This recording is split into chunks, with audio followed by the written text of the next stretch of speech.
All right. Um, Hello, everybody, and welcome back to another episode of the podcast. Today we have Torquin with us. We just spent about, 3 minutes beforehand, me trying to figure out how to pronounce his name efficiently. it's all But vibes.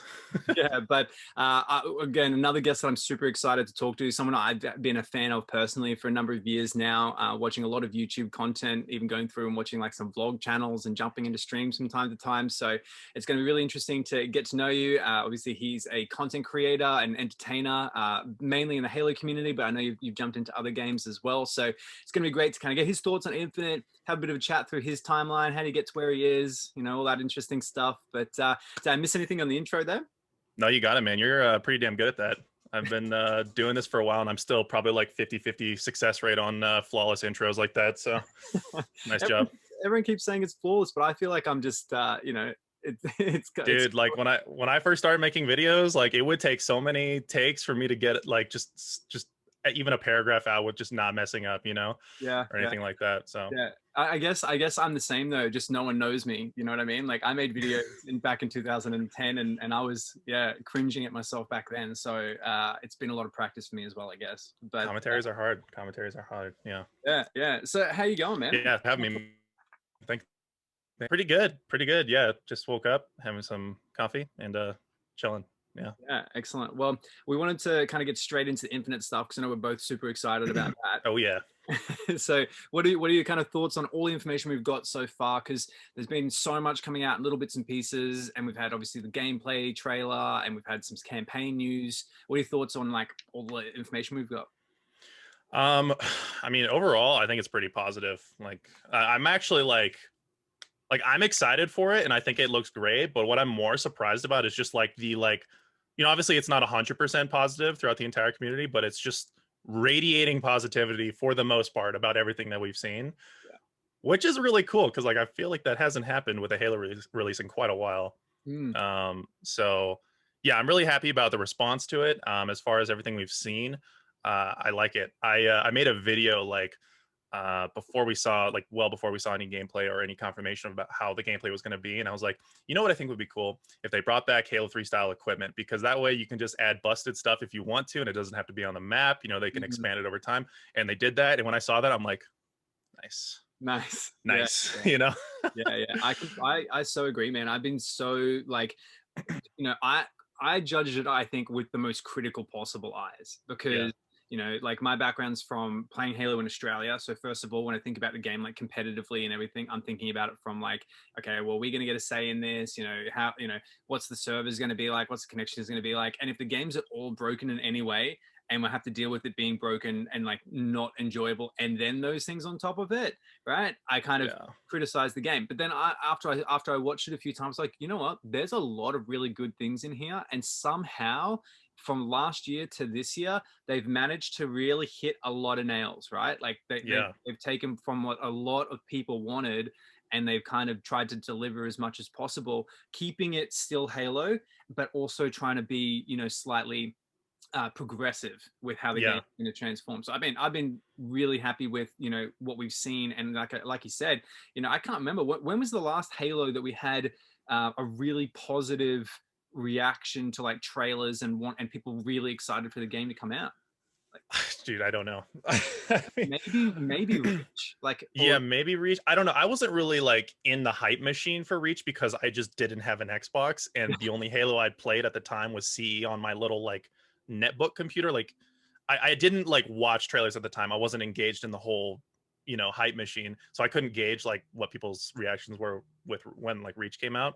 yeah, But yeah, I feel like Halo 4 was decently controversial. Halo 5 was definitely controversial yeah, for understandable reasons. I remember the first time I saw Halo 5 gameplay, I'm like, and just like that, Halo's dead. And then it came out, and I actually really loved Halo 5 multiplayer. But yeah, like yeah. when I first saw it, I was like, just visually, it was strange, like Mm, just what it looked like. And I think, yeah, I think what Halo Infinite looks like too, like the art style, just like goes a long way into mm. like tying in the gameplay side of things looking great, and also just the visuals. It really like makes a nice little package for everyone to like check out. That's some phrasing right there. Anyway, Yeah. yeah, no, I know what you mean. yeah, no, I like it, and yeah, it looks and feels like Halo, and Yeah. Well, I no, thought from the way that it looked, I was kind of put off because a lot of like the gameplay trailer that we initially got was very like cinematic and not so much from a gameplay perspective, and Yeah. that kind of put me like a little bit off. I was like, I really wish we had have seen more from like a HUD perspective, you know, like actually being able to see in health bars and what the, you know, what everything's looking like from the player's perspective. Yeah. It was kind of like quick little look where you just had the reticle right in the center and that was Like it. you didn't have anything else to like gauge like what's gonna happen. Yeah, yeah. And Like then it would just kind of go to this montage style, you know, like showing you around the map and kind of coming in from different cinematic angles and stuff. And then yeah. when I watched it back, I was like, if this is what the game looks like, right? That's nice. It looks good, right? Yeah. Like a lot of those things, like even you know, right at the end when we've got that new like the samurai style armor lunging with the Yes. sword and they zoomed in. I was like, if that's actually legitimately an in-game shot, and that's Yeah. the type of thing that like montages are going to be able to kind of get in their gameplay, like we're about to see a huge step up in Yeah. like, the quality of like content that people can put out. Because that I was like, wow, there's like, is that something that they like a little cutscene that they put in there for? Yeah, I saw that and I was like, is that actually the sword lunge animation? Because if it is, it's freaking sick. You know, I was like, that's awesome. Yeah. And it looked like it looked like normal. So I pay attention to a lot of weird stuff like this because like I'm a big theater mode enthusiast. I used to edit montages and stuff like that. Yeah. But when I was looking at that, I was like, is this slow mo like in theater mode, right? Like, are they able to like how they added an MCC now where you can just like slow it down really slow and they have the animations that are like 144 FPS or like something like that, or Yeah. uncapped FPS like animations for the Spartans. So when I saw that, I was like, that's kind of a good sign there, you Yeah, know? yeah, yeah. And these are the things why it's good to talk to someone like you, because I don't know who else would have recognized that. Yeah, no, it was freaking awesome. I love Yeah, that. yeah, yeah. Well, so you reckon that the Halo 3 equipment style coming back is a good thing? I think so. I think so, Yeah, man. Yeah, and that's coming from someone who like never played Halo 3. yeah, yeah, Right, like I did when it got brought to MCC, but before that I had maybe like 100 hours in the 360 version of Halo 3.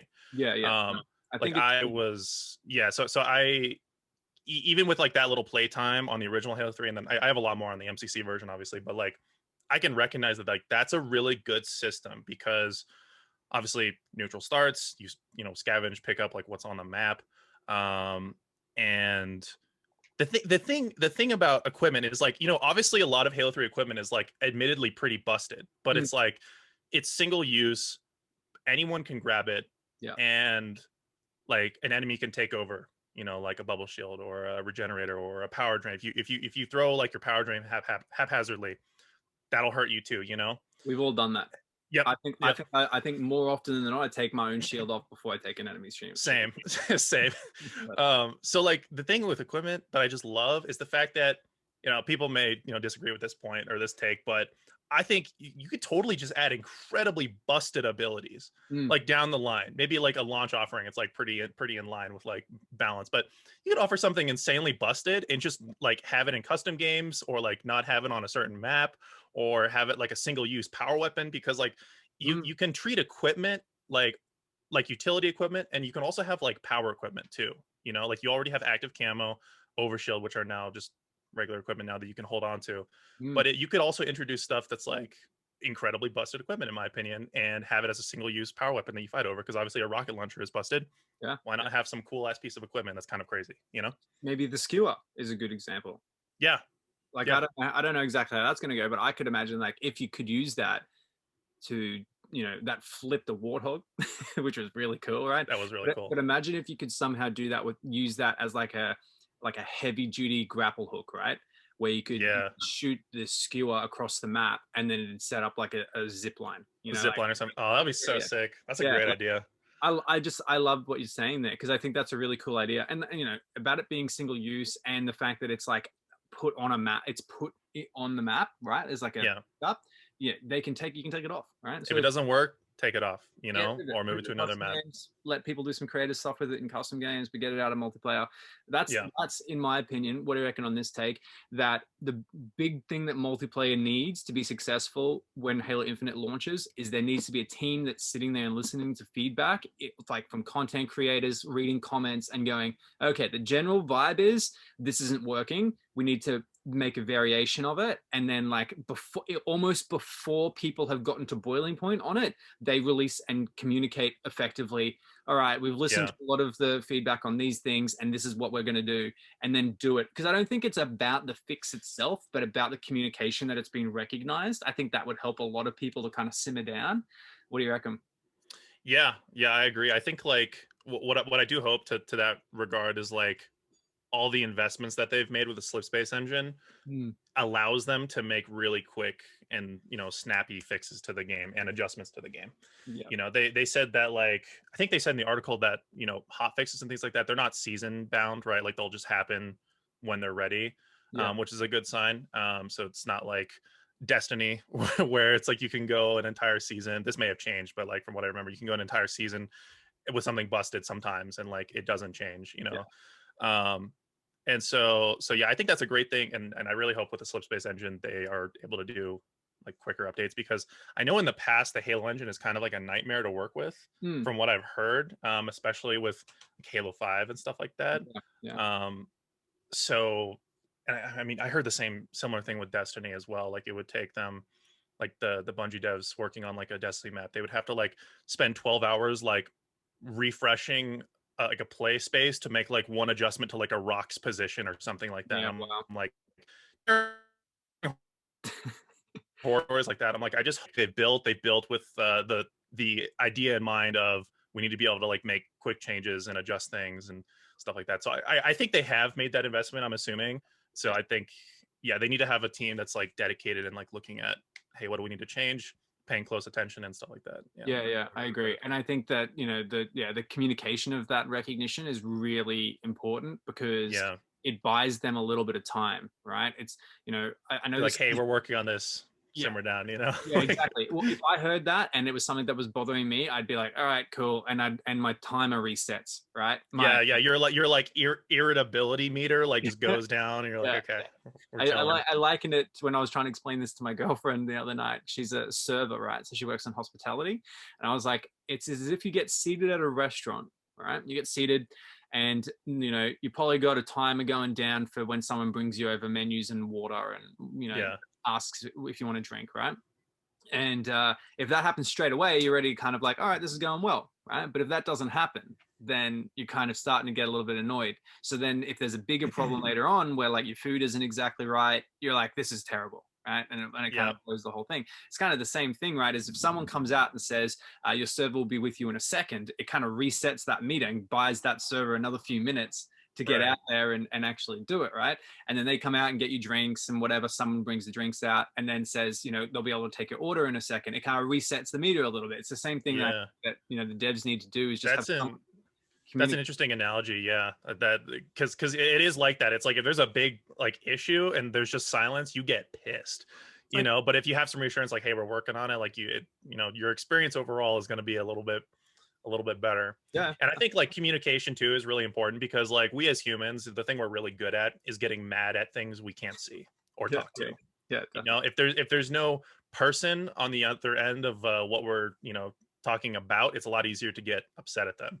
Yeah, I think that's probably why like road rage is such a thing. It's like it's just this metal box that's pissing you off. It's not a person inside, and that's why it's like so easy to be like, what the hell are you doing, like yeah, cutting me off, that kind of thing. yeah, So yeah, like when there's communication by the devs, it's a lot easier to be like, okay, cool. yeah. And they've addressed that, I think, like quite a few times now, that's something that I Yeah, really want to work on. And I was saying yesterday when I talked to Kevin Kulex, I said, the amount of content and tweets that is coming out right now on the Halo Twitter is like 4 times as much previous to E3.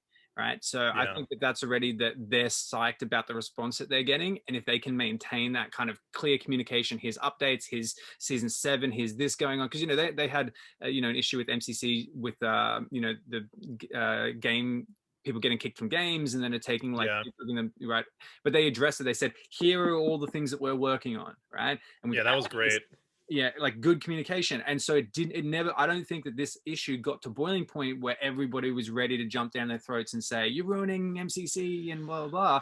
Because Yeah, it's like hour 1, we acknowledge that this is happening. Like a few hours later, we've currently added in, peer peer-to-peer matchmaking to try and improve it. We're working on it a few hours later, and then they kind of just kept updating. And I think that, you know, like that has me hopeful for Infinite, that if they can keep that level of clear communication, you know, it'll kind of help everybody to just go, all right, these guys are telling us what's going on. You know, first of all, there's plenty of games that we can play. We've got custom games that shouldn't be affected. You know, we've got a fantastic campaign. And from what we're kind of seeing in some of these you know, announcements recently, is that campaign is going to be fairly dynamic and changing from season to season as well. How do you think that's going to work? I'm excited about that. I have no idea how that's going to work, but it sounds really cool. Because like, well, another thing I've kind of been talking about in the past, back during like the speculation phase with Halo Infinite, and like I did a whole video on like speculating that Halo Infinite was going to be open world, because like on the Slipspace website, and this was like way back before we're like really new, and so in my mind, I just like lots of possibilities sprouted, and I'm like, okay, what can they do here? And so in my mind, I'm like, you know, if they did a Destiny style PvE experience after the main campaign was finished, I think that would be incredible. Because something I've been saying for quite a while is that Halo has a campaign, right? But it's like a 9-hour high octane experience, and that's it. And you have Firefight, which, like, yeah, Firefight's cool, but come on, that's not like a long term. Like, if someone's playing the game for a PvE experience, they're not going to play Halo long term. They're just not. And there are so many people. There's such a large audience that enjoys games like Destiny, I don't know, like Guild Wars 2, like shit like that. That's just all PvE. And I think that that's a massive audience and a massive part of the gaming a market that they aren't currently like catering to. So if we have like seasonal like campaign updates, sort of like a greater story going on with like the Banished Conquest, maybe like after the campaign, I think that's like an excellent idea. And I think if they really lean into that, and have like a dedicated PvE team, that can be something that really brings in a lot of new Halo fans, because that's just something that, in my opinion, they've never catered to. Yeah, for sure. So you're thinking along the lines of like, you know, maybe season 1 with like Heroes of Reach, we know is going to be like the theme for it, right? Yeah.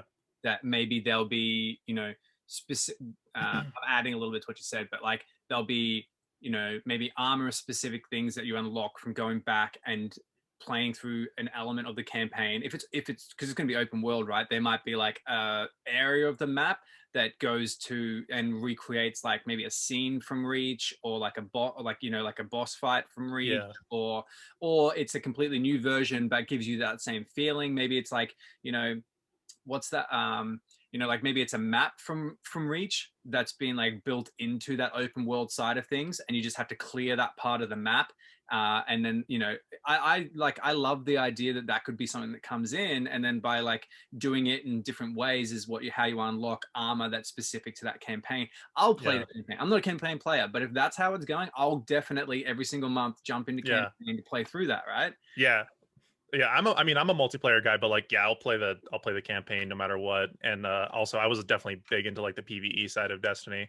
And I think I like, say what you want about Destiny. I don't play it anymore just because, I don't know, it got burnt out. And it's just, there's so much stuff. I don't even know how to get back into it at this point. It's hard. But yeah, but say what you will about Destiny, but the way they did PvE encounters and the collaborative nature of that has shown that like massive success. And so I think like if they lean into that, that'd be good. So yeah, like a place like that's stylized after Reach would be really cool. Maybe you clear that out. You get like Carter's armor, you know, like the commando stuff. That would be really cool. I think their statement on like wanting your multiplayer Spartan to have more of a role in the like overarching story is really cool. I think that's really cool. And I think that's like a lot of what PvE people want. Like if they want an RPG, they'll play an RPG, but like just having their character progress over time and maybe be involved is something that they really like getting new armor, tricking out your Spartan. Like you have all these achievements that you've done, and you have like, I don't know, maybe like a hub base, kind of like a Halo Wars style base or something like that. I think that would be really cool. And I think that's what a lot of PvE players in other games would really be attracted to. Yeah. You know, because we've been talking about Destiny a fair bit. One of the big things that happened in Destiny that I remember being like, wow, that's cool, is in cutscenes when my character looked how I it was wearing all of the stuff that I'd put Yeah. on them. I had everything equipped. I was like, whoa, I like that. Like, because Yeah. up to that point, I was just putting on like whatever's the most powerful stuff and didn't care. And then as soon as I saw that for the first time, I was like, nah, this guy's gonna look badass now for that next scene. Yes. Like, Yes. yeah, Yeah. I think another thing about Destiny that I think would work great in Halo is raids. Honestly, like you have like collaborative like firefight experiences and stuff like that, but one of the best gaming memories I have, I think, period, potentially even going above some of my best Halo moments, is like going into the Vault of Glass. I don't know if you ever played the Vault I of did. Glass raid in Destiny. I played a lot of Going Nice. Okay, cool. Going into the Vault of Glass with like four strangers and like one of my friends, right? So six of us, and like we didn't really know the other four guys. We're all just random people. We go in, we're in a party, and we have no idea what the hell is going on, what these sounds are. We're dropping into this abyss. We're solving problems together. When you yeah. solve those problems, there's like a bond that forms with the people you're playing with. Mm. Like it's one of my most visceral gaming memories. Yeah. And that was like later on, not like the early like nostalgia days of like when you were like a kid. Like that was like a bit later on, Yeah. and that was like, if they can lean into an experience, something along those lines down the line, I think it would be really good, because Halo Infinite, like they said, is a 10-year Halo game, or it's going to be supported for that long. Really, there's a lot of possibilities there. I'm not expecting any of this stuff at launch whatsoever, Yeah. Yeah. but I think they could totally lean into that somewhere down the line, Yeah. For that PvE crowd. How would like raid rewards work? Do you think it would be unique drops like in a chest, similar to like Destiny, or do you think they'd have to do it as like an element of the battle pass? Beat the raid and you get this part of the battle pass. Like, how do you reckon it'd work? I've thought about this a fair bit, and the way we know Halo Infinite works now, it might not work necessarily, but let's take all the rec weapons in Halo 5, like the two tiers of upgraded energy sword, for example, or the Prophet's Bane, right? Like Prophet's Bane's like a unique model. It gives you camo, all this cool stuff. I think I honestly, so the way in Halo 5 you unlock those things, all those cool weapon variants, which I think actually Halo 5 did a great job on. It was really cool, even though it was Warzone, which got stale after a while. But the Yeah. idea of all those variants, especially in custom games, was really, really cool. Yeah. In my mind, I'm always thinking like, okay, let's say there's, Sang Helios is obviously a location. And so let's say you go to Sang Helios and there's like a faction of like Covenant loyal elites in like a keep, right? It's like one of like the last few like elites that are loyal to the Covenant, and the arbiters, but they're like kind of getting a hold in a region or something. So right, the arbiter calls in for your help, like you and some Spartans, right? And you go to this keep and you fight a bunch of elites, and you go through like these, eventually you fight like the top dog or something like that. And they don't have to be like Destiny scale raids, but I'm just saying like, even like Spartan ops style activities that are maybe more structured with more like problem solving and stuff like that. Let's say you go through all that with your friends, you take down this elite head honcho, and for that you get like access to the Prophet's Bane in like campaign, or like some multiplayer mode that like maybe if they have like weapon variants down the line or something. Yeah. Yeah. I always thought, well, because how we know it works now, I don't know if that would work, but I always thought to myself, like, playing PvE to get access to like weapons in a special multiplayer mode would be cool. Yeah. Because like in Destiny, it's like you get access to something. Oh, you can just take that into PvP. Obviously, Yeah. that's not going to work the same in Halo. Yeah. But if there's something like Warzone down the line, or let's say if there's like a BR or something, right?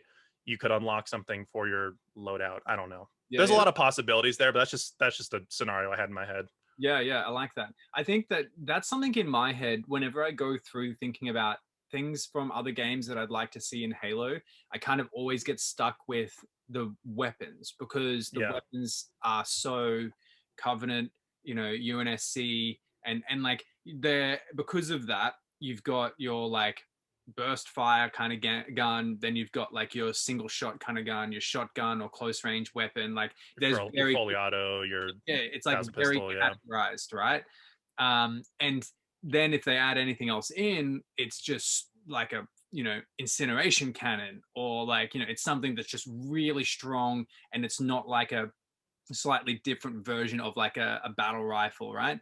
Whereas games like Destiny and COD have got the different metas for each weapon, and therefore you're kind of like, well, I could justify using a BR, or I could justify using a DMR, and like they're same similar class weapon, right? The Yeah. reason why I'm bringing this up is it makes it really hard, I think, to then want to say, all right, we're going to have all of these weapons equally able to be used in a competitive game or a social game, Yeah. because the scaling of the balancing of the weapons is too hard to do, right? Yeah. So I've always thought about, like, if we were having a raid or something, it'd have to be more cosmetic focused, right? Where Yeah, like, definitely. Yeah. so it could be equipped in everything on the base level of everything. But like, I think and even cool would be, you unlock, say we just use your example before, you unlock the Prophet's Bane, but it's an appearance for your sword, An appearance for a sword. Yeah, something the like base that. of the sword, right? Like, because then that could be a cool way of being like, if you really like that, it doesn't give you camo because that would be too overpowered Obviously, for yeah. the base level thing. But it'd be a cool thing for your weapon to be able to look like that. And we saw how much everyone loved the different sword colors coming into MCC. Yeah. So I think that Yeah.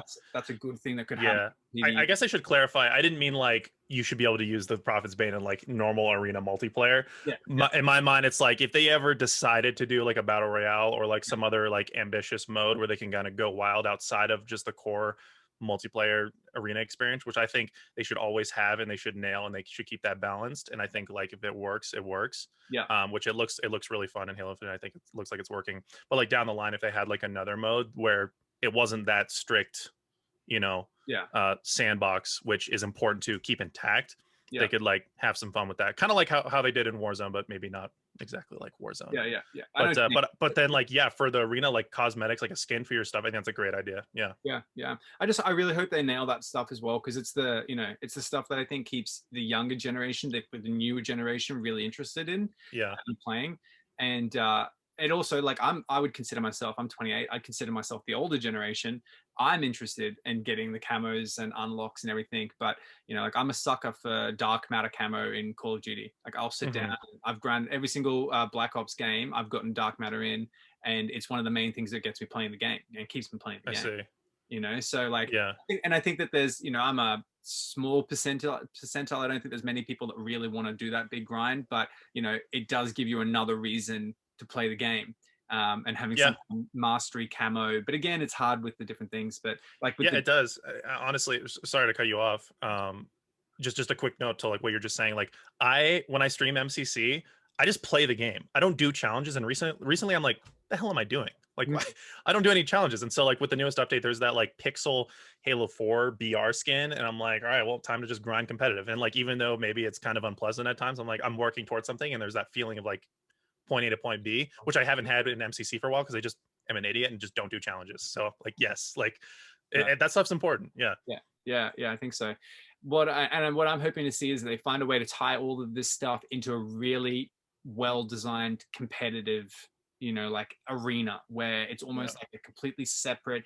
I'd love to see, when on the main menu you've got multiplayer, you click multiplayer, and then it's got social and it's got competitive, right? I'd love to Yeah. see a clear, distinctive split between the two.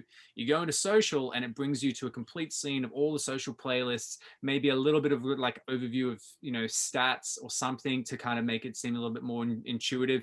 And then competitive is maybe your rank compared to other people, where you're placing, like with Yeah. CSR and that type of thing. Just a little bit more detail that makes it like, hey, if I win my next game, I'm going to go up 2 spaces on that leaderboard that I can kind of access from the competitive scene, right? And then also there'd be elements of the battle pass where you've got to play competitive to kind of slowly get to it. And I just think that I hope they do that well. But from all the news that you've kind of seen, what do you think, and how do you think the competitive scene is going to work in Infinite? I mean, I don't know. I mean, the one thing I'm just confident in is that I think it's going to be a blast to watch. I'm a huge fan of spectating Halo esports. It's like one of my favorite things ever. And like I'm just excited to see it. Like I'm just excited to see events like using grapple shot and like whatever else they have in there, just and kind of seeing what works and what doesn't, in pro matches. And as far as the competitive scene, yeah, I don't know. I just hope they have a good ranking system, and I hope they support lots of competitive events, because I think if the support is there and the game is popping off, there's going to be a lot of opportunity for growth. I mean, like for example, dude, there's so many people supporting like Call of Duty Warzone tournaments right now. Like Yeah. there's every freaking day there's another like 25K, 50K, 100K Warzone tournament. Yeah. Like almost every day. And I don't play the game, but I watch them all because Yeah. it's fun as hell to watch and it makes me want to play the game, and you know? Yeah. And that's what I think the competitive side can like help with as well, is like bring in new people. Yeah. Um as far as your question of like how it's going to work, what do you mean like that? Do you mean like mechanically or? I just meant more like, I think you kind of answered it in your own way there, because yeah, the competitive, actually that leads me into what I was going to ask next. What I was going to say is, in Halo 5 we kind of have, no matter what playlist, because of MMR, no matter what you're playing, it's Yeah. semi-competitive, right? Okay, I see. Yeah. Yeah. So do we think that in Infinite, it'd be better to have a slightly more diluted version of that, where when you're playing social, it's not as tied to an MMR and you can kind of match a broader range of people? Uh, or what a lot of people have been saying whenever I bring this up is that Halo 5, the only reason why you feel it so much is because the population's so low. So you're playing against other people who have been playing so long. What are your thoughts? I mean, I would die on the hill that I think social should be purely social and competitive should be purely competitive. You know, I think that connection and connection should be prioritized, and I mean that's about it. Yeah. I think if the game has a solid connection, it should match you with people. Some games you're going to match people who are, maybe not that good, and some games you're going to match people who literally dunk all over you. Yeah. That was my experience playing Halo Reach as a kid, at 13. That's how old I was back then when it came out, and that was like my like first jumping. That was the first time I got a 360, so that was me jumping into like just Halo for the first time, other than playing Halo CE Custom Edition, just random servers. Yeah. Yeah.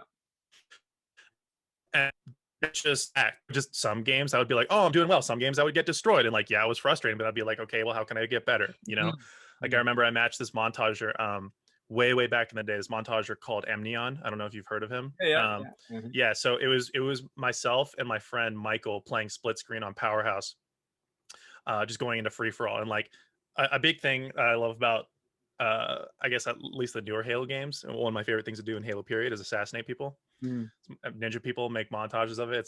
It's what started my channel. And so back then we were just sweating for assassinations. We just loved it. And so we went in there and we're like, all right, let's just, assassinate an FFA, just because it's like kind of some chaos. This dude had purple armor and he was under like a different account. He wasn't named Emneon at the time. He was under like some account.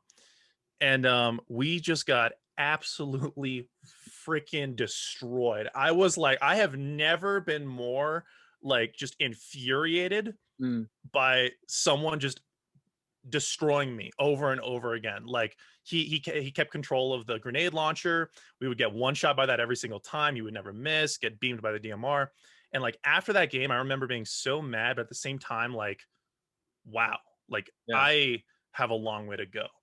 And it actually turned out to be a fairly wholesome interaction. I messaged him like, holy shit, you're really good. Yeah. And he's like, haha, thanks. I checked out some of the assassination clips in your file share. Those are really cool. GG's. And I'm like, oh, this guy's really cool.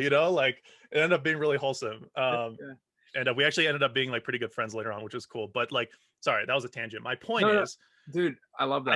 I think it should be completely random. I think in social, that is, I think that it should prioritize connection, so you have a good experience there. And some games you're going to match people who are your skill, lower than your skill, or higher than your skill, and that's a social experience, in my opinion.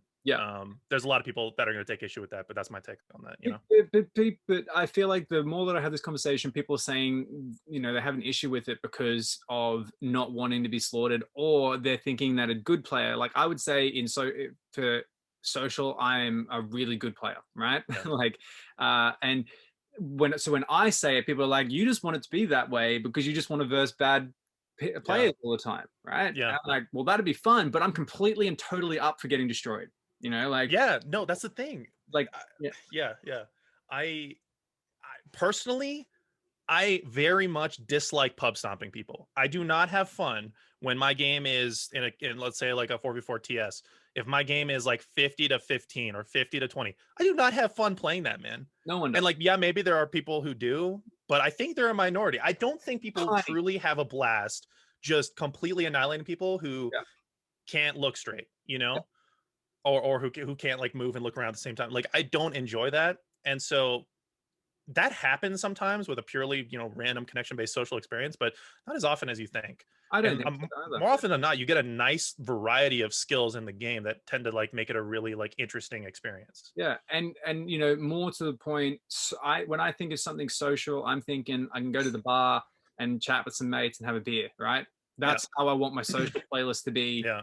I don't want to go to the bar and there's people doing MMA and fucking boxing in the bar, right? Like, You fighting each other.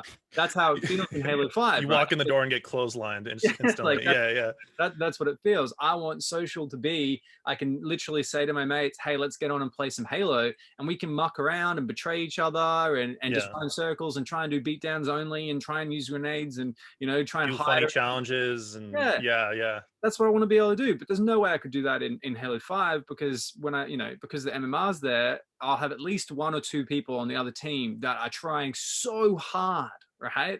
Yeah. And I find that frustrating. But on the flip side, I really love playing competitively and playing the Same. competitive modes. And what I don't like about how the competitive modes are currently is that I don't think there's ever a reason for a gold player to be in the same lobby as a champion or an Onyx player. Like, I don't really care what you get to say. There's no reason for that person to be in that lobby, right? Because Yeah. the only reason why it could possibly be okay is that there's not enough people to make the game, so they're trying to force a balanced game by putting a good player with a bad player. But that's just not like a competitive game mode, because that means that if the top player is getting 30 kills, the bottom person gets no kills, and that team wins. Like, it's an irrelevant game. It didn't mean anything. Whereas I think that in Halo Infinite, if you've got a completely social playlist that gold player can go and play and just kind of slowly improve on the foundations, and then go, oh, you know what, I want to try playing again. They go into competitive, they're versing other gold players, or they're in that 0 to 25 kind of skill gap, and then once you kind of start getting better and you get up towards that higher category, it makes you want to improve, right? You see someone in that low 40s and you're like, oh, I want to be as good as them, but I still got a long way to go. Kind of go back to social, play, practice a few things, come back, party up with other people that are in their mid 30s, and kind of learn from them. And like, I think that's a big thing that's kind of missing, because, when if I'm playing and I'm in Onyx or Champion and I have a gold on my team, I can't tell you any of the game tags I've ever played with, because I don't care. It's like, what are you doing in my competitive? It's like, why are you matching with me right now? Oh man, I sympathize with that so much. I had the shittiest night. Sorry, I don't know if I can swear in here. I had the worst night of Halo I have had probably in my entire life. Fairly recently, surprisingly. And I was playing Halo 4. What was I playing? God knows why I was playing. I was playing Halo 4 Social 4v4. And it was matching me exactly like how you're saying. Like, I would be the equivalent, I'm not a champion in the ring, but I would be the champion on the team, right? Yeah. And my bottom two teammates would be like wood tier. And dude, I have this thing where I'm very like, I'll challenge myself, and if I can't overcome that, it's just unacceptable to me. So I'm like, okay, anyway, I played some games with some friends, and they went to bed, right? Like, and I'm like, I just want to end on a win. I just want to end the night on a win, right? It's just social team slayer. I went to bed at like 3:30 a.m. and they left the call at like 9 p.m. Yeah. Wow. I could not win a game. I was dropping 25 to 35 kills every team slayer match the entire night, and I couldn't win a game. Yeah. I'm getting like, I'm running it back in my head right now. Literally, oh God, I have never, it's been a long time since I've been that mad. I would like pop off, be listening to music, super pumped up, getting like triples and like some overs with the snipe, like just cranking hard, right? And I'd be like, and we lose by like 1 kill, and I'm like, I just want to go to bed, man. Like, why are they matching me with it? Like, my bottom teammates would be like 0 in like 17 or like 1 in 10, like every time. And peace and love to them, they're doing their thing, but it's like it's matching me with these people, and I'm like, what is going on? No, and it was the same thing every single game. And so that was so frustrating. And then also on stream the other day, we're grinding for that new BR skin, right, in the Halo 4 competitive playlist, And I got my viewers just to join me, so we're just searching as a 6-stack, right? But our maximum rank, because I just don't play MCC ranked very much, Hmm. our maximum rank in that lobby was like 17, I think. I think that was like the highest number. We matched a team of 48 to 50s, team of 6, probably like 8 times that night. Same team of 6 just got rolled every single time. Every single time. Yeah. And so we're like, okay, well, I guess I can't play with 6 people, so I'm gonna need 2 people to back out. So we just didn't match that team. Yeah. Because like the population, I think, is just at the point where I think it might just have to do that. I don't know. I don't think that should ever match Yeah. people together. Yeah. No, you're right. sorry, I just went off again, but that's a No, big hey, gripe with me as well. You got to vent those things, man. You're going to I enjoy do. playing more now that you got that off your chest. Yeah, got to vent. Fuck. Yeah. Well, Yeah. I'm interested, man, in we've got a theme on the channel for, everyone's kind of got like a Halo dealer, right? Someone that gets them into Halo. How did you get into Halo in the first place? How did I get into Halo? The Halo dealer. I like that. So my cousin Tim, so my family has like a family reunion in California every year. And my cousin Tim, he brought like a laptop one year. I think I was probably 8 years old or something like that. He brought his laptop, and we were just like chilling in one of like the rooms there, and he was just like, "Oh, check this out," right? And it was like Halo CE on his laptop. Yeah, wow. And like I've played like at this point, I've played like like Ratchet and Clank on the PS2, like Gran Turismo, that kind of stuff. Like I've been around the block with a relative amount of games, but there was just something about it, man. And I think that's a common thing with a lot of people play Halo for the first time, or Halo CE as well. Is like there's just something about it. Yeah. Like I played it, and this was like years after Halo CE had come out too. It wasn't like new. And he just sat me down, and we were just playing it together. And it was like on the ship, and I was scared out of my mind, but I was enjoying every second of it. And then like we dropped down on the Halo ring for the first time, and I'm like, my mind was blown. Like, yeah, my mind is just completely blown. I'm like, the Needler looks like a bug. It's such a creepy weapon. It's so cool. I've never seen a weapon like this before. Like I was obsessed with the Needler. Yeah. And just everything about it, man. It just from that moment, I was hooked, but I didn't know how to get it. Yeah. Right. Because I was not a tech savvy kid. I didn't have my own laptop at the time. So like I played it there. It was the best thing in the world. And I'm like, how do I play this more? Yeah. And so eventually my mom took pity on me and got me like the cheapest like netbook computer laptop thing possible that had like I think like 1 gigabyte of RAM or something like that. It was bad, man. It was bad. It was like an 11-inch screen, just the tiniest laptop ever. And I went to visit my friend in Ohio, and he's like insanely tech savvy. And so I think this was probably when I was like 10 years old, 11 maybe at the time. And he installed Halo CE Custom Edition on that laptop, and it was just all over from there. Yeah, I was just playing like Blood Gulch CTF, like all day, every day, like getting into fights with people in the text chat and just like going off and having a great time. Yeah. So that was like my first introduction to Halo, and like after that, I was like, in 2010, I was like, I wonder if a new Halo game is coming out because I've just been playing this on my computer, and it's like Halo Reach, which is just like, going from like Halo CE to Reach. I didn't have like 2, 3 ODST, like it was just from 0 to 100, like real quick. Yeah.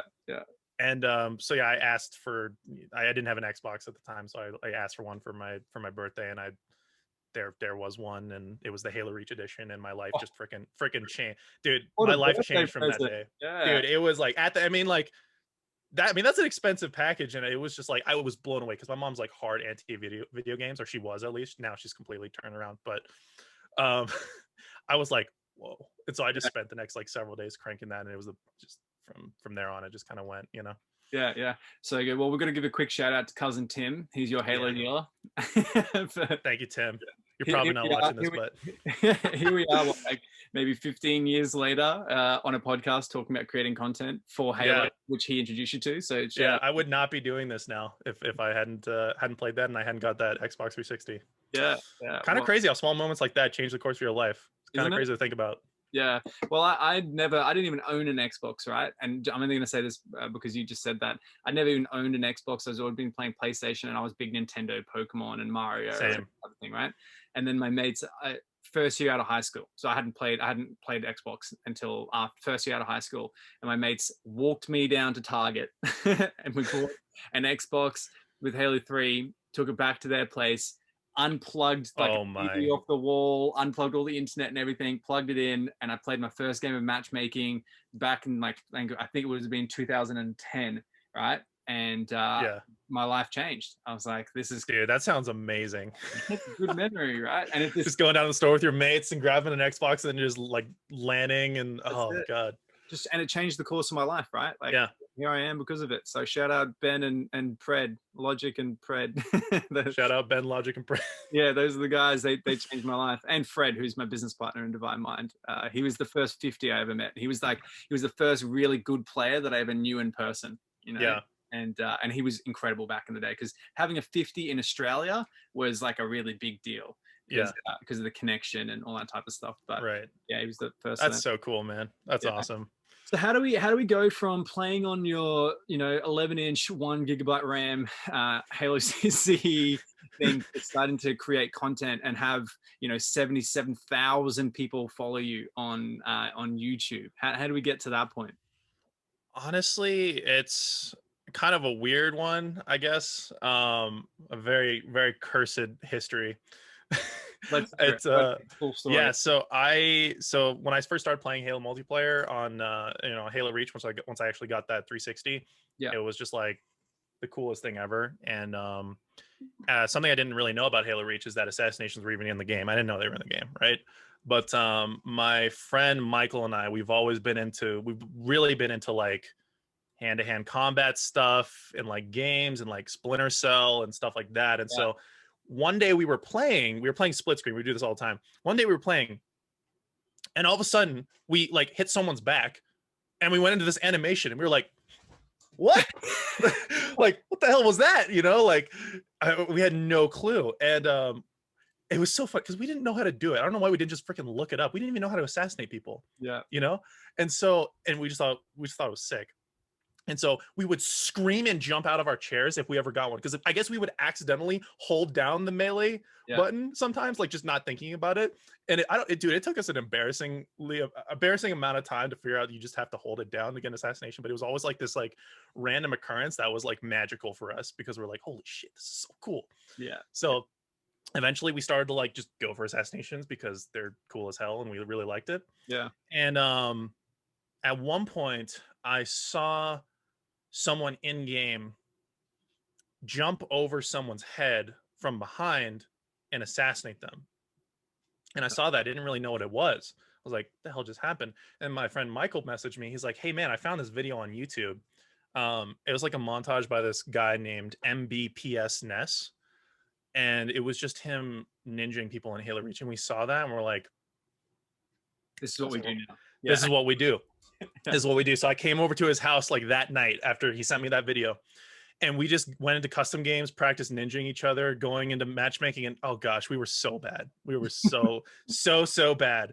Yeah. And, but eventually we like got enough clips of us assassinating people to be like, oh, let's make a montage, right? Because we saw that montage. We're like, I want to make that. Yeah. And I don't know if you remember on like the old like Bungie.net, the Bungie render minute system. Do you remember that? That's so interesting. Not very many people do. Bungie had the coolest, admittedly incredibly expensive, like microtransaction system on their website where you could pay them money and they on Bungie.net, you would upload your clips to your file share, go to Bungie.net and then pay them money to have render minutes. Then you could save your clips in your file share to your computer from the website. Oh, I see. Yeah. It would render out your clips. And so you got 5 free minutes a month. If you didn't pay money, but they don't stack. So you have to use them up 1 month and then use them up the next month. And so I saved them up. And over the course of like 3 months, I recorded all my clips and saved them. And then I put them in a horrible crime scene of a video editing program and put a terrible song to it. And that was my first YouTube video. I need to see it. Is it still up? Is that YouTube? It is still up. I keep all my terrible, embarrassing stuff up because I think it's important for people to see that everyone starts somewhere, Yeah. So that was the first video. From there, it just spiraled out of control. We got better at ninjing. We going from a single back ninja to, oh, but you can 180 ninja someone. If someone's running at you, you can jump, turn around. So we bumped our sensitivity up to 10. We would all play on 10 cents and ninja people like that. And then we would get, oh, a double ninja. Oh, and then a triple ninja, and then a double 360 ninja, and then like dropping down and doing spins. And like I remember like jumping off of the red tower and pinnacle, doing like a 540, landing on someone, assassinating them, and I just like screamed. Yeah, I have a 720 ninja straight off the top of that as well. Hell yeah, that's awesome. Spot. Yeah, yeah. Did you do the concussion rifle ninjas as well? Oh yeah, like boosted. Oh yeah, we did. Eventually I started to do 360 concussion rifle ninjas, and I got a double where like it was on countdown. I shot the concussion rifle, did a 360, air to ground, assassinated someone else saw me, I concussion did a 360, assassinated him. And like, and then then I put a video out on that. And then once like we started making a lot of those montages, like, and those were like strangely popping off. Yeah, like back in the day I didn't have very many subscribers and they were popping off. You start to see more and more people do that. Like in game, I would have people try to like 360 concussion rifle ninja me, or do some similar assassination spots that we would do, or similar techniques and stuff like that. And then I made a montage with my friend Corey, who was doing the same thing, because inevitably kind of a community sprouts from this sort of thing. Yeah. And that montage got like 240,000 views or something like that back in 2011 or 2012. I think 2012 maybe. Which was like for us like a huge deal. We're like, what is going on here? But yeah, eventually that just led to more and more montages. In Halo 4 I did more of that. And then I started to go for the assassination leaderboards and try to like be number one. So I was number one in Halo 4 for assassinations for a while. I had like 14,000. And this is not just to flex, this is just illustrating the journey. It was a very very cringy time, because what happened in Halo Reach eventually is like, because it got so popular, the multi-team playlist turned into a literal crime scene, and everyone was just trying to ninja 24/7. And so I definitely regret playing my part in that. And so now ninjing is definitely like still like a passion of mine, as funny as that is to say, but it's more of like a tool in my skill set versus a play style, you know? Yeah. So I will go for that when there is an opportunity to, but I will not just sweat the entire game. I think my record for assassinations in a single game back on Reach was like 36. In one game. One game, yeah, 36 assassinations, like just full sending it constantly. But yeah, that was like how I started, just making ninja montages and being happy as hell and not worrying about the playlist I was potentially destroying or helping to destroy. Hey, I did my own set of damage to that multi-team playlist for the exact. Okay, cool. So we all have a little bit of that. But it got to the point where it wasn't safe to walk through a doorway, because there was someone with their back to the door waiting. Through doorways backwards. And the connection too just like got worse and worse as time went on. And like, dude, I made a lag montage at one point, because like I had some dude like sprint up to me, right, and just punch me in the face. I'm like looking at him like, look at you, you know, like he's just coming up to me and he like punches my face, and I'm like, you know, I get whipped around in air to ground assassination. I'm like, what? And then like there was like a phase where people would like lag assassinate me and start uploading it to YouTube to like talk shit and stuff, and it was a whole toxic journey of like drama and stuff like that. But yeah, those were the dark ages. But that's how I started. Do those ninjas, right? And now your channel seems to be more, you're kind of talking about the news, and you're doing some like tips and tricks and type of stuff. What's the journey like there? Did you do the old like, you know, commentary over gameplay stuff along the way? Like, what was the journey from ninjaing to current level content? At some point I kind of acknowledged that making content in general was just kind of my passion, and in order to make that sort of sustainable and I guess grow my channel, I needed to make some adjustments. Like I mean, eventually with Halo 4 I kind of got bored with making ninja montages constantly, and I don't know, I'm trying to remember like my first commentary. I think it might have been something Destiny related, but yeah, eventually just decided that I needed to make a change, because I couldn't just keep making ninja montages, and it just turned really, the whole scene turned really toxic, and I tried to distance myself from it a little bit in terms of like the people sometimes, but I mean I still have that passion. So yeah, I started making commentaries. I was really, really bad at it. I would do like tips and tricks for Destiny and things like that because I got really into Destiny at the time. Yep. And I had like a journey with Destiny for a while on my channel, and I started to become like an editor for like other people. Like I would edit their like sniping montages and stuff for Destiny, like True Vanguard, like Sir Demetrius. I don't know if you've heard of him. Yeah. Wow. Yeah, I've edited their montages in Destiny, and KJ Hovey as well. And so that was really fun for a time. I did that, kind of let my own channel fall to the wayside. And eventually I was like, you know what? I'm spending more time working on other people's videos than my own. And so I need to bring it back home. And then eventually my kind of interest in Destiny faded a little bit, and Halo 5 came out. And so when that came out, I was like, okay, I'm going to like do this. I remember in 2015, I was like, I'm going to not immediately hop into university. I'm going to actually just try to make YouTube a thing, because this is the first thing, the thing that's so magical about YouTube for me is it was the first thing that I ever was like really good at or talented at, right? And it really inspired me. Like before, I didn't know what I was good at. And it was so disheartening to be like, my dad at the time, he was just like, oh, you need to like go into business and all that stuff. And I'm like, right. And so like I remember in 2015, I was like, okay, I'm gonna really send it. So yeah, I started doing like tips and tricks videos, showing off Warzone weapons. And then of course I relapsed into my true passion of assassinations. And Yeah. with the sheer amount of assassinations that Halo 5 brought to the table, I started to make assassination showcases, because at that point I'd been away from that for a little while, and there was another channel in the Halo 5 scene that was just uploading just the animations, right? And they were getting hundreds of thousands of views, just the animations. And I'm like, I can do better than this, right? Yeah. So I was like, all right, Michael, hop on. So like the first like custom assassination outside of the base set that came out, we hopped on, and we immediately just hopped on multiplayer and just went for them, right? And we made a montage in a single night. We just like went and got a bunch of clips and made an assassination showcase. That's what I would call them, because the word showcase was popping at the time, Yeah. you know, in the algorithm. And so started making those, and then those popped my channel to another level. Like I gained like thousands and thousands of subscribers. They got like hundreds of thousands of views, and that was really fun. But of course, eventually they stopped releasing assassinations. I wanted to get back to what I was doing, and I don't know, I'm explaining this really badly, I'm kind of all over the place, but I don't really, I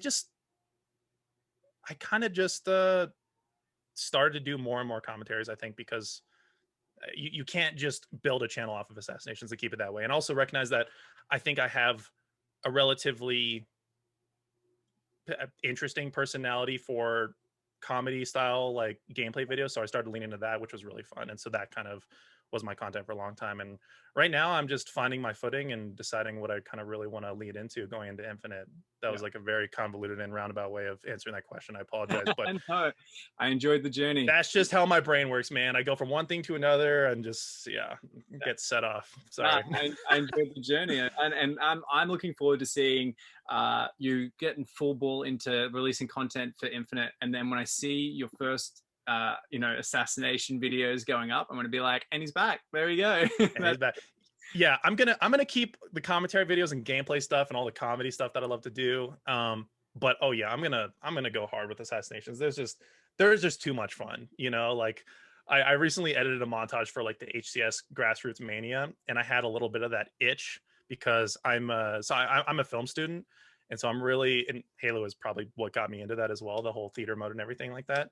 There's a part, dude, getting a nice angle on an assassination and doing a one take of like an entire interaction is like, that's what inspires me. And so when I had the opportunity to do that, I was like, I did a little bit of that. And I'm like, oh, I want to do this shit in Infinite so badly on top of whatever else I'm doing. I'm just like, so that's why I'm hoping there's assassinations in Infinite. We haven't seen any so far, but I'm hoping that there are. Yeah, I thought for sure there was the perfect timing for it, right, in the game. Yes, when he grappled and then freaking, dude, I was like, what is going on?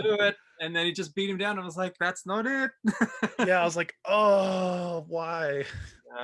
But maybe something that needed a little bit more fine tuning, I guess. So they didn't chuck it in there. But perhaps it like you've said, I think it's a big scene and a big part of the community that people like. I can't imagine them taking it away. I can't either. It's such a good like monetization option too, like for the battle pass, and like it's a great form of player expression and things like that. So well, and this is a good way of looking at it as well. Halo had it before Call of Duty and other games added it in, right? They added those stop you know, finishing moves and whatever, that all came in like after Halo Infinite had, sorry, Halo Reach had its assassinations, right? So Yeah. I like to think that there's no reason for them to get rid of it because it was something that they started, you know, like it was what Yeah. they I brought it. agree. I agree. Yeah. So Yeah. so hopefully they're there. I would assume that they are, but yeah. Yeah. And so Um, you said a little bit about being a film student. yeah. How far into that are you? I'm about 2 years into it. Well, like I did it halftime for a while, so but like technically the amount that I have done is like 2 years worth. But yeah, I don't know. I've done a lot of like work on like sets and stuff like that, but I haven't gotten too far into my film major as it is. Yeah. So yeah, that's been cool. Really, I was just gonna send it with YouTube for a while, but then I thought to myself, like, I should get some like formally trained skills in this field, and in hopes that if or in case something doesn't work out with YouTube, I can work on something else. But solely that philosophy of mine has kind of changed over the years. Because I originally went into the degree thinking I just want to get better at making YouTube videos, and whatever productions I want to make in the future, I want to be better at them. I want to be a capable director. I want to be a capable screenwriter and stuff like that. Um, and and like capable of like working on sets and lighting and everything like that. And so, but over time, I've kind of realized, and like my good friend who is a film grad from NYU, has kind of talked to me a lot about it, and he's like, 90% of your set experience and your film experience is going to be had out of school. It's going to be on sets and productions and things like that. And so, big part of me is actually kind of wondering what I want to do in the future with going into Halo Infinite. Like my semesters are going to start. My original reason for starting that degree has changed, and so I'm in a bit of limbo at the moment, to be honest, about that, like what I want to do there. Yeah, yeah. Well, that's interesting to hear, right? Because I think there's so many people that would look at like where you are with the quality of content that you put out, you know, how your stream is going as well, and would say, if I could be there, I'd go all in. You know, Yeah. I don't know if that helps influence you in either way, but you know, you've got such a. I know for you, you've been doing it now for how long? Like I think we said you started 2010, 2011. I think I uploaded. I think I created my channel at the end of 2010, but I think I uploaded my first video like 2000, pretty much 10 years now. Yeah, yeah. So Yeah. yeah, so for you, it's this like, you know, a big chunk of your life that you've been putting into improving and Yeah, pretty much half my life. Yeah. yeah, exactly. And you know, when other people see it, they're like, you know, he's just there. You know, he's right now. He's got this much, Yeah. right? But I'll be someone that'll keep pushing you a little bit because like I Yeah. love your content, you know, and just from even chatting to you a little bit Thank more you. as well, you can see, man, like you're an entertaining person. You know, like there's so many people that have an even bigger following than what you do that aren't anywhere near as entertaining and don't have anywhere near as much passion for the game that they're playing, right? So it's Shucks. well, it's the truth, man. And like it's the same thing. I keep getting not surprised, but I keep getting like, you know, it keeps reinforcing my love for the Halo community when doing this podcast because I get to talk to more and more people. I'm like, wow, you know, Yeah. I knew them from their Twitch and I knew them from their YouTube, but then once you talk to someone like yourself, it's just like, you know, someone that really deserves to win. You really deserve to, you know, to blow up in Infinite, and I believe it. So I mean, That's really kind of you to say, man. Thank you. Thank you. I will say for the record, I am 95% sure I am just going to go full send and infinite. And I know my friend Nick Ubernick, he yells at me a lot, like, you just got to send it. Like, you have the content, you once you get the work ethic and the time down to actually do it, like you can really make it somewhere. And so yeah, I'm it's a tough decision to make for sure, but I'm almost certain that I'm just going to go all in with Infinite because I've had many opportunities with Halo 5 and Destiny, and my time has always been split through school and whatnot, and I've never actually given it my all at a release, in terms of like the amount of time. And so I would love to have the opportunity to do that. So yeah, and I think this would be the perfect opportunity for you as well because you're the most well connected that you can be right now. You yeah. know, it's for sure, someone like Ubernick and Remy and Real Life Spartan and these guys, like, everyone's going to pop off, right? And Yeah. if you're playing with them and if you guys are sharing each other's content and if everyone's working together, there's absolutely no reason why it can't be the biggest growth for everyone individually. I hope it is, man. So many people in the community, so many talented people in the community have been working their asses off for so many years, and I just like, you just want to see them succeed, you know? Yeah. You really Well, do. it's and not even that. I want to see the people that are already succeeding succeed more as well, right? Like Yeah. we should be able to have content creators that can do this full time and be making lots of money and loving what they do and being good role models for the rest of the community as well. And Yeah. I see that being the case in Infinite. And like everything we talked about at the beginning of the podcast, like I think that's all setting us up to have a platform in the game that we love to be able to do it from. So I hope so. And that's why I'm like, I'm a big fan of the multiplayer going free to play and it being also a live service game. yeah. I think that's a big thing. And because it's like the way our lives have been over the last 10 years or more is like, or way more than that, it's just Halo game comes out. There's potential for growth. You get 2 DLCs, 3 DLCs, and then you have a drought for 1 to 2 years. In this case, 6 freaking years. And that's just how it goes. But like once I remember that period of time in Halo 5 where we were getting monthly updates, and every month there was like this resurgence of interest in the game, and these content creators had so much content to like produce on this, and it was really a really incredible thing because that really fueled the growth of a lot of channels, mine included. And so I think the fact that Halo Infinite is being designed and planned as a game that's going to be sustained for a long period of time and not just 6 months afterwards, I think that's a huge thing in the future. Because in my eyes, it's like, even if I'm optimistic about Halo Infinite, I think it's going to do well. I think it's going to be really fun. But even if there need to be some tweaks to the gameplay, or if the game doesn't completely pop off initially, or if it pops off and dies down, there are so many comeback stories in the gaming space for live service games that it's just like we're in a great position. I mean, I remember Apex popped off, and Apex effectively died. Obviously there was still like population there, but Apex has had a lot of peaks and valleys, and it's always come back because of their ability to update it over time and add more content. And yeah, like my interest in that game has like dwindled and also gone back up substantially. And so I think it's an incredible position to be in, and I think 343 is really approaching it like in a way that's really sustainable. Well, even Fortnite is a great example. That game has been so long with its PvE modes and everything before it popped off, and then being able to get to the point where they've got all of this amazing one of a kind content that they put out to bring it back in. So you're right. Hopefully we've kind of set up for that. But I want to know, because you went and lived in Japan for a little bit as well. Were you doing your film studies over in Japan? No. So my time in Japan was purely studying Japanese, the language. It was a summer program, so it wasn't very long. It wasn't like an entire year or something like that. But yeah, so that was just studying Japanese. I didn't do any film stuff over there. And yeah, it was more so like trying to just get away from everything here, I guess. I had a I had a weird point towards the middle area of Halo 5 where I had been doing the same thing for so long. I'd been doing these gameplay commentaries. I've been doing these assassination videos. Even though like I had like a custom hopping series where like I'd go into different custom browser games, which like was admittedly pretty successful, but eventually I just like I wanted something different for a little while, and like I've always been interested in cameras and things like that.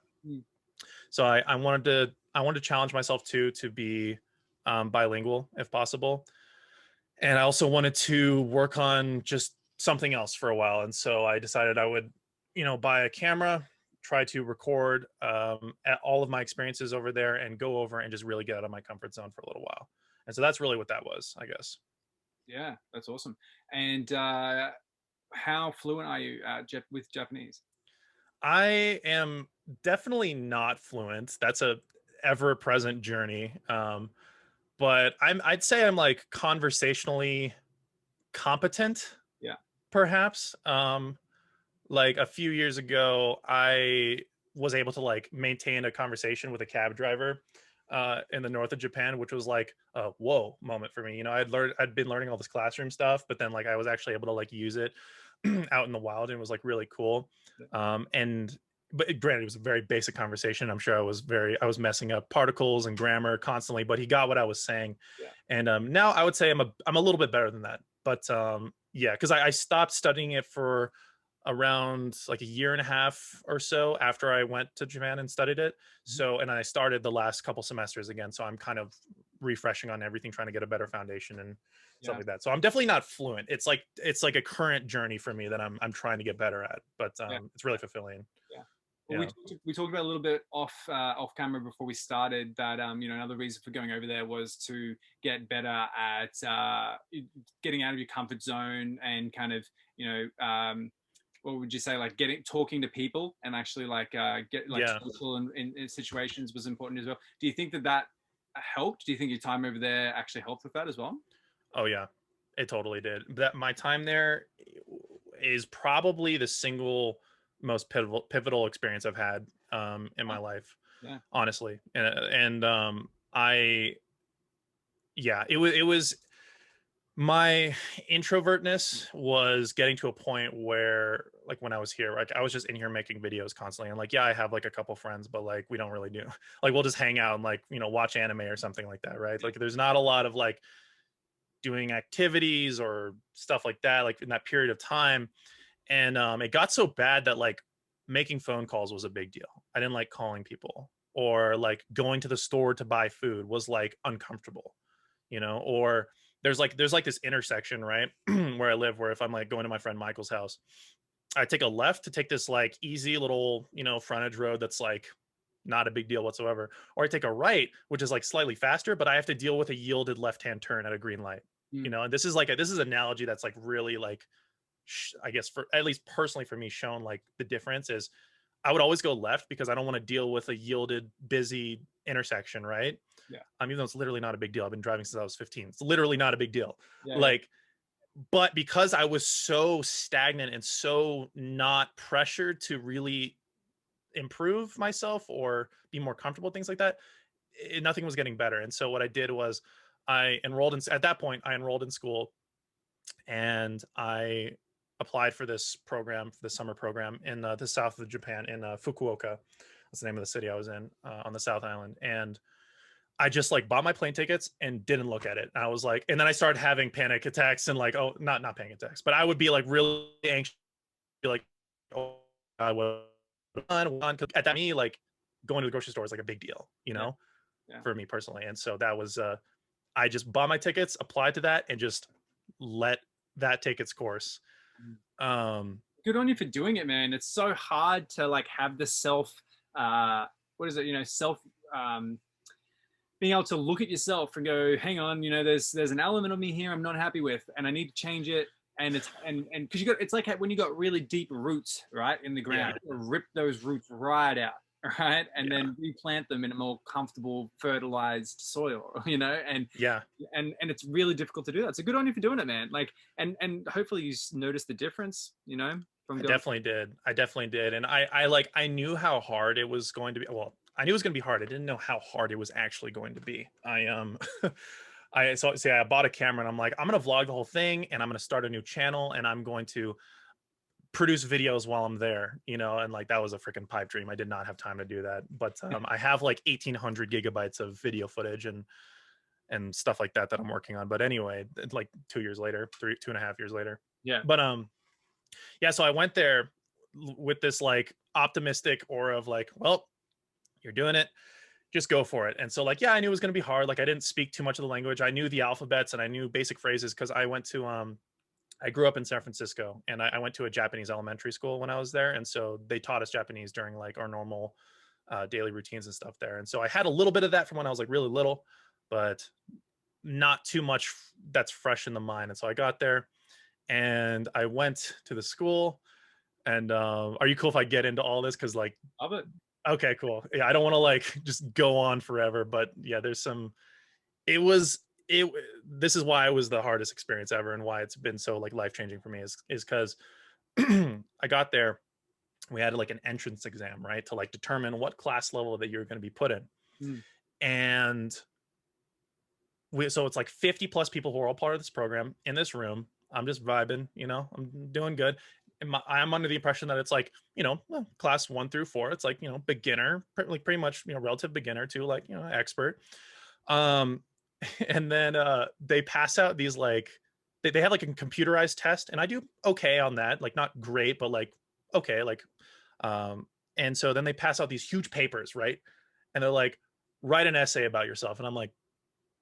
I'm Yeah. like, I'm like, oh, I'm like, okay, I can write like a couple words maybe in horrible handwriting, and but on the projector, it's like it's okay if you don't know how to write, just ask a teacher for help. And I'm like, oh, okay, so they know that everyone of all skill levels is here, so it's fine, right? So I write like one or two things. I'm like, hi, my name is Taquin. I'm from America, and then I was like kind of stuck and like starting to panic a little bit. So like I called the teacher over, and she looked at that and then looked at me, and she's like, you said that you had 2 years of college experience on your application. I'm like, I'm sorry, what? Yeah. I'm like, wait, what are you talking about? She's like, you said you had 2 years of college experience. Why are you only able to write this? I'm like, no, that's 2 years when I was like a kid. Like they misinterpreted my application. Oh, sort of like the primary school stuff that you had in America. I listed it as primary school and elementary school. Oh, wow. So Yeah. there wasn't confusion, and there was confusion. I used both words. So yeah, the program was not a beginner to advanced. The program was like, uh, it's like the end of your like college semester. That's your starting point. You're at the end of your first college semester of Japanese. That's your starting point for the program. Oh, wow. And I was like, no. And she's like, this is going to be a big problem, right? And so I've never had a panic attack before in my life, and I had one then, like pins and needles around my, what I assume is one, like pins and needles around my neck and my forehead, hot, sweaty, panicking. Like I'm like, holy shit. And you've gone over there to help with like social anxiety and getting Yes, I think that this is your first thing. yes. And she was like, she's like, this is gonna be a big problem. You need to stay like behind.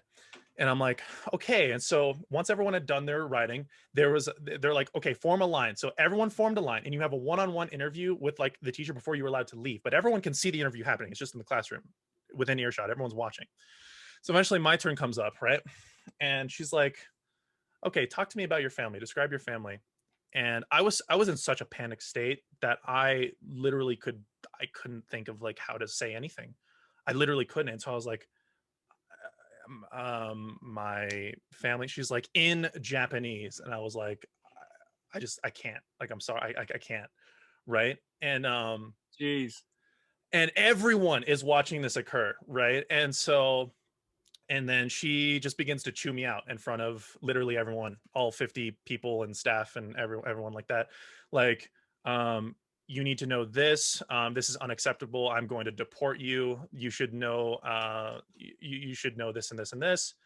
And like just like yelling at me like in front of literally everybody for not knowing this.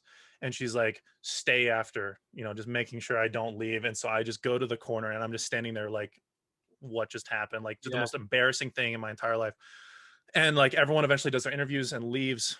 And then she brings me back, and she's like, okay, so this is a serious problem. You can't stay here. Like, you're gonna, I'm going to like send you back to America, this and that. And I'm like, I'm literally in such like a panic state at this point. Cause like there's other things in my situation there that I won't get into, but there's other like things going on there. And basically eventually I just like beg her. I'm like, listen, like I should know this. I basically just I played it off like I knew some of the stuff, which like I did, but it was really foggy from my past. Mm. Even though it was like technically their fault for literally misinterpreting my application as 2 years of college study versus 2 years when I was like 6, Yeah. And so eventually I just like talked to her enough to where she's like, oh, you think you can remember all this in the 3 days until classes starts? I'm like, yes, I definitely can. And she's like, okay, good luck, or else I'm going to deport you, like in that tone. Well, And if there's anything that motivate you, can motivate you. and I'm like, and I'm on no like I've been up to for 2 days straight because I was also doing summer classes online. So I was just doing that, doing exams through the night before I got there and everything while I was in Nagasaki, because I spent some time in Nagasaki before going up there. And so I was on like no sleep. That just occurred. And so I start walking back to my dorm, and like literally I'll get pretty vulnerable here. I don't care if people know personal stuff. But as I'm walking back to the dorm, I'm like, why is my face wet? Is it raining?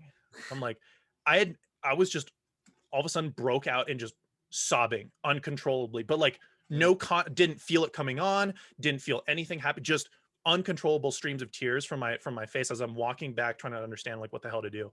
And yeah, I like ducked into like a bush to hide because there's a ton of people around, and like in Japan it's like kind of frowned upon to show your emotions, and I was not even like, I wasn't consciously crying. It was just happening. Dude, So yeah, so that occurred, and I was like, I got back to my dorm and I laid down in my bed, and I'm like, what do I do? You know? And so I called some of my friends back home, and they're just like, just get a good night's sleep for one, see how it is tomorrow, and reevaluate things. And so I got a good night's sleep. The next morning there was dorm orientation, but in that dorm orientation there was a supplemental exam that you had to take for people who were hard to place in their classes. So I'm like, fuck, he's already dead. I'm like, yeah, I'm already down, bro, like come on. And so I went to take that supplemental exam, and the first one I took was like, I did okay on like the first part of it, not the writing but the computerized version. And then this one, they just sat me down with a piece of paper, couldn't read any of it, didn't understand any of the questions, didn't know what they were asking, nothing. And so that's when I really just had like an existential crisis, like sweating like crazy, even worse, panic attack right there. I waited for everyone to leave, and then the time was up and we had to bring our papers forward, but I was just sitting there. I was waiting because I didn't want else to see me the way I was, because I could tell I was on the verge of like breaking down. So I went and talked to this guy, this nice man named Taro. And I was like, hey, I don't understand any of this. I couldn't answer any of these questions. I am so sorry for wasting your time. I don't think I can do this. I don't want to be a hindrance to anyone in the classes. I don't want to have special treatment in order to bring me up to speed. I don't think I can do this. And I was like starting to shake, and I just started to cry in front of the man. And like, I don't cry very often at all, but it was just so much at the time. I was in such like a different environment. All these pressures, like, felt like I was doing something wrong. They were looking at it from the perspective that I was trying to finesse a trip to Japan, which was like not at all the case. Like I genuinely like wanted to go there and like learn and stuff like that. They're looking at, because apparently someone like completely falsified all their application stuff like 2 years prior. So there was a precedent for, so they thought I was coming at it from the same angle versus like the misinterpretation. Yeah. So it was crazy. So I talked to him, and he's like, listen, he put his hand on my shoulder, and he's like, listen, the teacher yesterday got the impression that you were incredibly motivated. So as long as you're up to class on time, putting in the work, even if you get no questions right whatsoever, as long as you're doing the work, I think you're fine. You can stay. It's going to be okay. And so I was like, okay. So I wiped my tears off, and I was like, oh, shit. And I walked out into like the lobby of our dorm, and all these people were just standing around the doorway waiting for me. And I'm like, all these strangers, I'm like, what's going on here? And they're like, hey, Taquin, are you okay?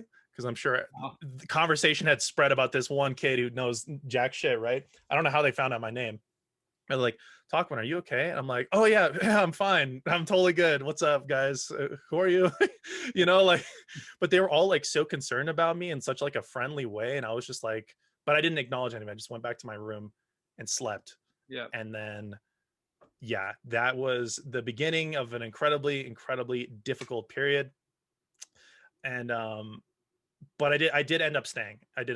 This one guy named Austin, who I talked to for like 30 minutes, right? He told me he was a Halo fan. He loves Halo Reach. He liked ninjing, like randomly, this guy in Japan, like, so we just started talking about that, but I talked to him for like 30 minutes.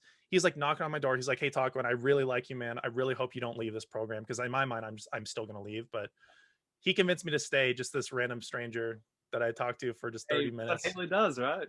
Yeah, it's what Halo does, man. I bonded with this guy over Halo in Japan, and he convinced me to stay.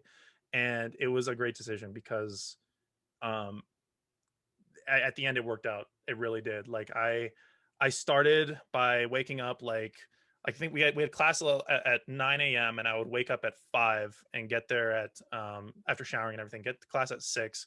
Like the lights in the room and everything are still off, but I would sit there and I would grind the shish kebab out of like all my material, Yeah. trying desperately to catch up to everyone else in my class, right? And every day I would get chewed out in class publicly in front of everyone. Oh, raise your hand if you know this. Oh, yeah. Oh, of course, Taquin doesn't know that. He doesn't know anything. Oh, not kidding. Not kidding. And it was hard. Every day was hard, but I would continue to show up early. And I started making more friends because everyone was just so freaking nice. I Mm. was not used to that. I was used to people in my town are just snarky, and my experience is not good with people, just strangers, right? But everyone was so like wanting to help me, wanting to like make friends with me, all this stuff. And it was just, it got better and better and better. And my teacher, she eventually saw that I was putting in the effort, and literally like a light switch, her attitude towards me changed. Mm. She became super supportive, always trying to help me, super friendly. This is the same one that was like yelling at me and saying Yeah. that she's Yeah. going to deport me. Of course, she was my teacher in the class that I got, Of course. because Yeah. there were 4 different classes. So this is long-winded, but it's I'm getting there. I'm getting there. But it changed. And once I put in the effort, and it was the hardest freaking thing I've ever done. And I eventually started to catch up little by little, and I started to have some conversations, and things were working out more and more. And I was every day being forced to do things I'd never done before. I'd never gone to a club before, but everyone was like, "Oh, we're going to this club. Come with us." And I'm like, I'm gonna die, because that's just not my scene, right? Like I'm not gonna. So I went to a club, and it was freaking fun as hell. And it was a whole series of things that I had never done before, and this horribly challenging experience that eventually got better towards the end. And then at one point, one of my friends there, like they had heard some, I do music production as like a hobby, so they had heard like some of my songs at some point. um and the teacher was like, okay, well, now it's the end of the program, and we're going to have a closing banquet, and we need to have a performance. Our class has to have a performance. And one of my friends is like, oh, teacher, sensei, like Taquin has music that like sounds sort of Japanese. And she's like, okay, Taquin, we're going to use your music for the performance, and now you're the dance choreographer, you need to create a performance from us. And I'm just like, But nani? yeah. I was like, I am not a I am a person who will like do what I'm told in a situation like that. I'll dance in the background and hate it, and it's fine. I am never the person assigned to organize something like that. And that was like the final thing that I was just like feeling in my mind. I was like, okay, I have to overcome this. This is just how it is. Yeah. So I turned into freaking dance master Taquin. We literally had like class sessions with the teacher that I just come up with like a dance routine to my own song. I'm like, what is going on right now? And it was like, and it actually turned out kind of okay.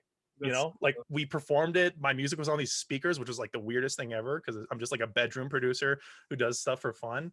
Mm. And it was this like experience of like the complete opposite from when I had arrived there. I'm leading this group of people in this routine, all eyes are on me, which is my most unnatural like space, which is ironic coming from someone who makes YouTube videos, but it's different. It feels different.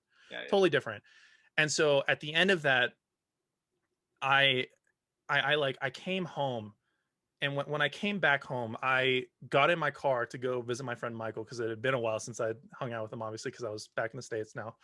And I went to that intersection to go to his house, and without thinking, I turned right into the busy intersection and dealt with all the traffic and bullshit to get to his house faster. And I didn't even think about it. There you go. So you had this amazing journey of just like self-discovery and really coming up. That's an incredible journey, man. And the part of it that I'm really happy about is that I filmed every moment of it. Yeah. And I started a vlog channel. I've only made like 4 episodes, but like it's something it's my passion project to make that vlog series and finish it. Yeah. Cool. Because I think it's like it's not a story unique to me, but I think it's a story that I think is beneficial for people to see. Definitely. And so yeah, it was great, man. It was honestly the best decision I've ever made, as hard as it was. Well, I've actually watched a few of your vlogs. I think I watched Surviving a Typhoon. I think that was that's surprising. That's surprising to me. Anyway, so it'll be good. I'm looking forward to seeing as the passion project keeps evolving and more comes out. I'm looking forward to watching it. I'm Thank sure you. people as well. When you said you watched the vlogs, I was like, no way. Yeah, Like, well, it's no way, man. my job to kind of keep up with what people are doing, right? And I love being Yeah, supportive of people in the community, so I try to make sure that I'm, being a yeah. part of whatever I can. But I think we've broken a new record of longest podcast, which My is bad. no, it's good. I love it, man. There's not really like a set time, but Yeah, it's funny because I'm pretty sure Kevin beat it yesterday, and then really. yeah, and then you're today, and we've gone again. So I got a lot of love for Kevin. He's a great guy. yeah, Excellent guy.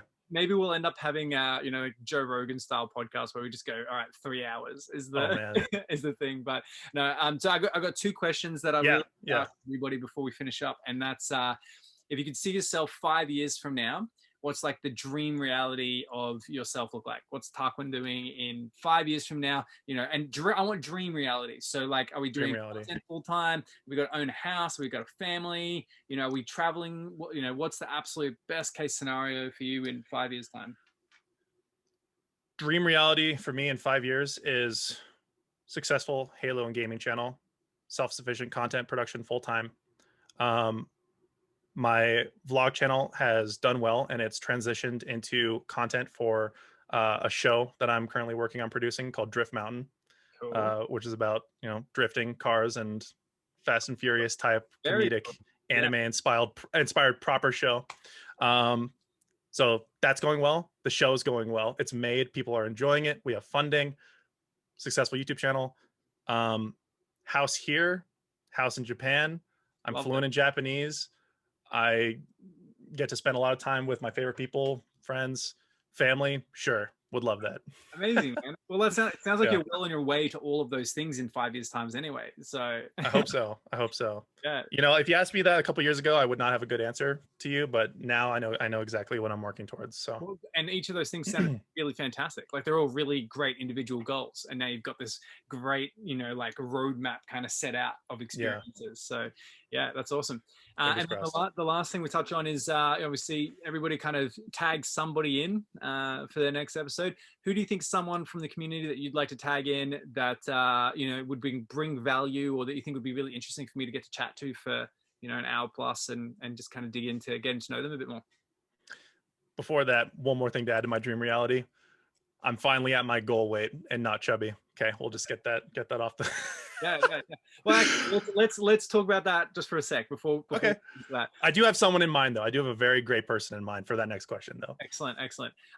What do you how like have you been on a journey for losing weight already for a while? My entire life, man. Yeah. My entire life, I've always been the chubby kid, and I hate it. I always think to myself like, even now, it negatively affects my content. Like I will turn off my camera if I go to open my window because I don't want people to see my body. I'm like relatively modest with my like body movements in my content because I'm self-conscious. I'm an incredibly self-conscious person. Okay. And yeah, I got a taste of not worrying about that and actually like true letting go and not worrying about my self and like what angle I'm being looked at from and stuff. When I got down to 100 pound, I were pretty much when I was in Japan actually. Yeah. Yeah. And so I got a taste of that and I just want to get back there and get even healthier because Yeah. just Awesome. makes my life Well, better. hey, that's a big part of what we do for Divine Mind is helping gamers get fitter and healthier as well. Nice. So, Nice. I hey, am on that journey right now. I'm running almost every day and trying to keep myself in a caloric deficit. And once I hit 200 pounds, I'm about 215 right now. Once I get to that 200-pound mark, I'm going to introduce a bunch of resistance training. That's my current plan. cool. So Well, if you need any help for it, man, hit me up. I love talking. appreciate it. I was a PT for 8 years. Excuse Oh, me. wow. So, and yeah, training is a huge passion for me. And I write bodyweight, style workouts with no equipment for the Divine Mind crew every single week. And we Wow. have challenges that we work on as well to try and. I will take you up on that because yeah, this summer is like I'm trying to like make a change permanently. Yeah, I'm serious, man. I've got all the time in the world to help you out. You just let me know what you need. I did a video just the other day about mobility for gamers because we spend so much time sitting, how to do stretches and some mobility work that kind of make sure that we're not going to get injured long term. So you just hit me up whenever you got the time, man. And Yeah, I'll take you up on that. Thank you. Yeah, That's I'd awesome. love to help. All right, last question was tagging someone in. Who do you think would be good for me to chat with? I am going to tag in my good friend Jack Fletcher or Ultimate Halo. I think he would be great to talk to. Yeah, awesome. All right, well, I'll let you make the introductions on Twitter or wherever, and let him know that we're going to talk, and then I'll hit him up and we'll get him in to chat, because I would be Definitely. great to get to know him. But thank Definitely. you so much, man, for making the time to chat with me today. I really appreciate it. It was great to get to know you. Yeah. I think we You as got. well, man. You as well. You as well. It was great to meet you. I had no idea that you had watched my content before. I actually thought you didn't know me before we did this call. No, So that was interesting. there's few people in the Halo scene that I don't know. I think I know most people, right? And I'm trying to do my best to be in everybody's comments, right, on their Yeah. content they create, and at least watching it through fully, because that's probably the best thing you can do to help someone's content is the playtime. So Yeah. yeah, anyway, but thank you so much, man. I really do appreciate it. We'll touch base again maybe once Infinite's been out a little bit, do another episode of the podcast, kind of catch Oh, up. I would love to. Absolutely. Yeah. Yeah. This has been a blast. Yeah. Seriously. Yeah, no, it really has. Thanks, man. And for everyone watching the podcast, again, you guys watching it really make it. So I hope you guys enjoyed. Leave a comment down below. Let me know what you thought. If you want to see any of Tarquin's gameplay and everything, all the links to his stuff will be in the description. So jump down in there and make sure you go support him, because as you can tell, he's a pretty fantastic guy and he deserves all the love that we can show him. But thanks for everyone. I'll see everyone in the next episode of the podcast. See ya.